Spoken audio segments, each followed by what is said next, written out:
Alors, nous sommes sur le plateau de Décideur TV au sein du congrès Financium, congrès de la DFCG.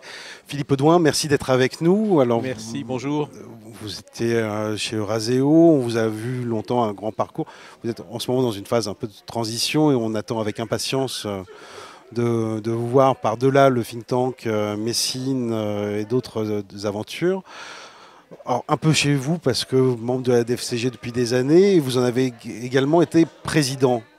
Aujourd'hui, Financium reste un succès. Comment le voyez-vous? Comment voyez-vous son évolution? Financium, ça reste l'événement phare de la DFCG.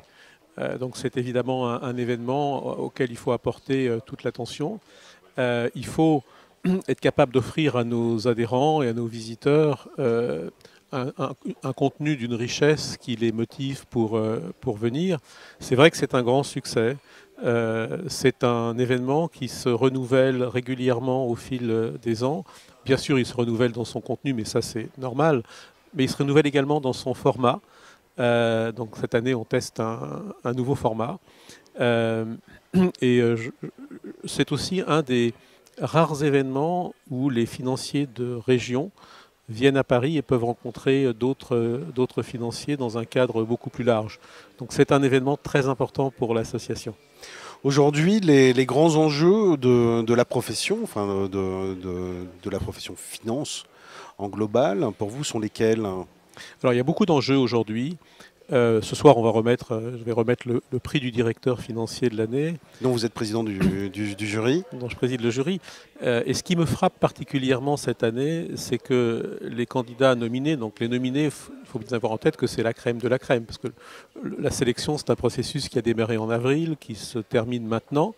Et les trois personnes qui seront là ce soir, ce sont vraiment les trois meilleurs que le jury a souhaité retenir. Ce qui me frappe cette année, ce sont deux choses. La première, c'est que, et notamment dans la période très compliquée que les entreprises ont traversée depuis le printemps 2020, chacun de ces directeurs financiers a été un véritable business partner, a été un peu un directeur financier élargi et a contribué bien au-delà des aspects purement financiers, parfois à la survie, mais en tout cas à la marche, au développement de l'entreprise. Puis la deuxième chose qui me frappe cette année, c'est qu'on va avoir, pour ces trois nominés, trois personnalités très différentes. Alors ça, c'est pas très original, mais ce qui est original et ce qui est très intéressant, c'est qu'en réalité, chacune de ces trois personnalités colle presque idéalement à l'entreprise, son positionnement, sa culture, son métier. C'est assez rare de voir, au fond, des personnalités aussi adaptées, aussi appropriées à l'entreprise dans laquelle ils travaillent. Et c'est très intéressant. Donc le suspense est à son comble, on espère, on les recevra sur le plateau en fin de journée. Le directeur financier aujourd'hui, sa fonction donc évolue, il s'adapte. Il doit être forcément le meilleur binôme de la direction de son dirigeant.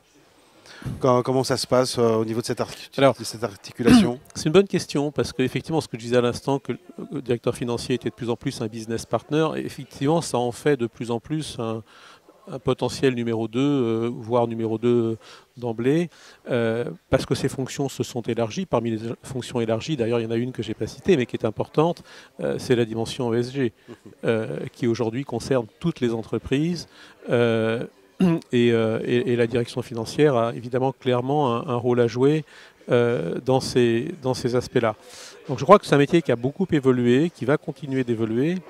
Et d'ailleurs c'est intéressant parce que si on regarde les anciens lauréats du prix du directeur financier de l'année, beaucoup d'entre eux ont été promus numéro 2, voire numéro 1. C'est le cas de Nicolas Dufour, c'est le cas de Gilles Bogart chez Pernod Ricard, c'est le cas de